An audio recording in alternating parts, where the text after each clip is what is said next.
मित्रांनो, या देशाच्या प्रगतीमध्ये अडसर निर्माण होण्यासाठी आपण बरेच कारणं शोधून काढत असतो. त्यामध्ये एक आपल्याला वाटतं की एक आरक्षण एक असं आहे की त्या आरक्षणाच्यामुळे असणारं घोड्यांच्या रेसमध्ये गाढवं पुढे जात आहेत, अशी बऱ्याच ठिकाणी चर्चा होते. प्रत्येक स्तरातून ही चर्चा होते की ज्याच्याकडे गुणवत्ता आहे, जो हुशार आहे, तो पाठीमागरातून जो आरक्षणाच्या जीवावर येतो तो समोर निघून जातो, असं बऱ्याच ठिकाणी लोक म्हणतात. मग हे राजकारणासाठी लागू होत नाही का हो? आपण जर आज पाहिलं तर स्थानिक स्वराज्य संस्थेच्या निवडणुका आहेत. ह्या कार्यकर्त्यांना मोठं करण्याच्या निवडणुका मानल्या जातात, परंतु या ठिकाणी घराणेशाहीनं कब्जा केलेला आहे. हे आपण पाहिलं आहे का? बघा ना, घ्या कुठलंही उदाहरण तुम्ही घ्या, तुमच्या कुठल्याही जिल्ह्यातलं उदाहरण घ्या, तिथं हे प्रस्थापित घराणेशाही असणारे तिथं आपल्याच घरचे कुणी ना कुणीतरी नातेवाईक म्हणा, घरचे कुणी सदस्य असतील, यांनाच तिकीटं देत आहेत. आता जी भारतीय जनता पार्टी गेली कित्येक दिवसांपासून काँग्रेसच्या वरती टीका करायची की तुमचा पक्ष घराणेशाहीवर चालतो,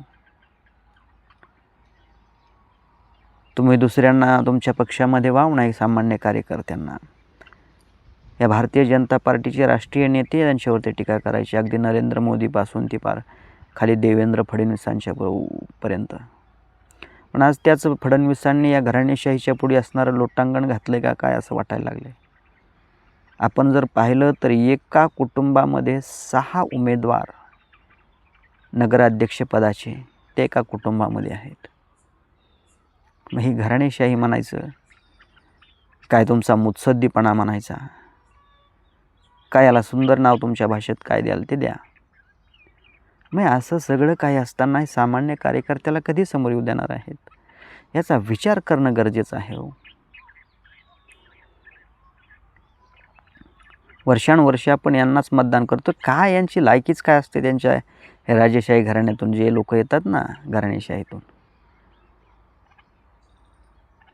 कधी त्यांना काय माहिती असतं सामान्य माणसाचे प्रश्न काय असतात, किंवा कुठल्या चळवळीशी थेट संबंध त्यांचा कधी नसतो. कुठल्या केसेस घेण्यासाठी कार्यकर्ते म्हणा, लोकांगावर घेण्यासाठी कार्यकर्ते, आणि हे लोक नुसता मलिदा खाण्यासाठी. इतकी भीषण परिस्थिती आहे, याकडे गांभीर्याने सर्वांनी पाहिलं पाहिजे.